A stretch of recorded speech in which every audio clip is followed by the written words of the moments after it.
आपण मानकु स्वागत करुअछि VOD TV तरफरु मु सुशांत पाड़ी।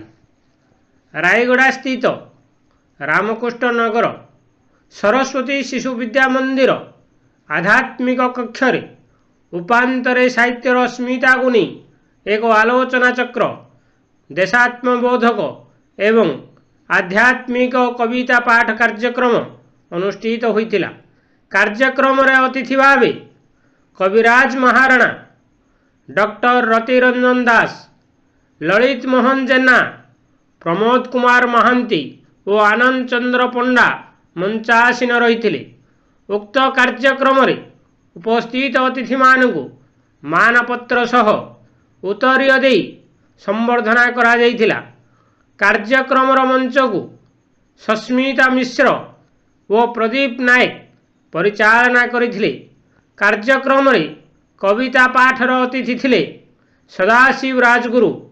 एही कार्यक्रम रे संचालन करुथिले पद्मिनी मिश्र व महेश्वता पाणिग्राही। जयदेव सीट उक्त कार्यक्रम रे कार्यक्रम नक्शांकन करने सह धन्यवाद करथिले। रायगड़ारू जोगेश्वर दासंक रिपोर्ट VOD टीवी। देवे और आज कार्यक्रम विषय कहे मो ना जयदेव सीठ।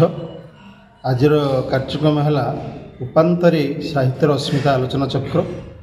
से आलोचना चक्र साहित्यर भाषार धर्म संस्कृति परंपरार ऐतिह्यर समृद्धि पाई एक प्रयास मात्र। आज कार्यक्रम में आमर मुख्य अतिथि मान थे, मुख्य वक्ता थे। मुख्य अतिथि थे आमर रतिरंजन दास, वक्ता थे श्रीजुक्त कविराज महाराणा और सम्मानित थे ललित मोहन जेना, आम प्रमोद कुमार महांती एवं आनंद चंद्र पंडा एवं अन्यान्य कवि कवयित्री महाशय माने ज्येष्ठ श्रेष्ठ समस्त उपस्थित थे। निज निजर परिचय प्रदान पर दीप प्रज्वलन पर प्रारंभ संगीत पर जमी यथानीति विधि व्यवस्था अनुसार कार्यक्रम होता और कार्यक्रम पर आमर कवि कवयित्री माने निजर स्वरचित केवल कविता पाठ करते। कविता थिला आध्यात्मिकवाद एवं देशात्मवाद सन्निवेशित ना कहे एवं आज कार्यक्रम उपर किसी उपस्थापना करेंगे।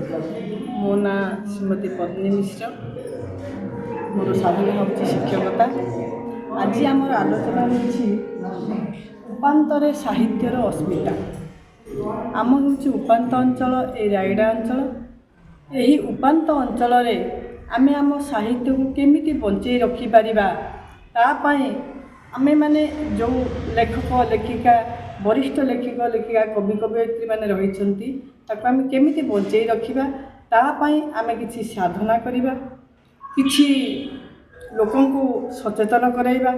साहित्य माध्यम रे आम भाषा को आमे केमिति बंचई रखिपर, आम जाति की केमिति आमे बंचई रखिपर, आम काव्य कविता पुराण शास्त्र यहीगुड़ा आम बंचई रखा पड़ो। जेहेतु से भितर आम सामाजिक चलणी बहुत जिनस रही, किंतु लोक भावती यहाँ गोटे धर्मग्रंथ, यहाँ पढ़ले धर्म हम से जिनस नुह।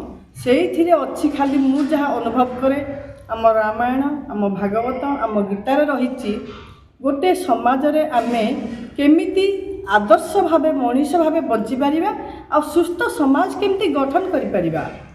से सुस्थ समाज गठन दिगरे आम रामायण आम महाभारत आम भागवत आम गीता एते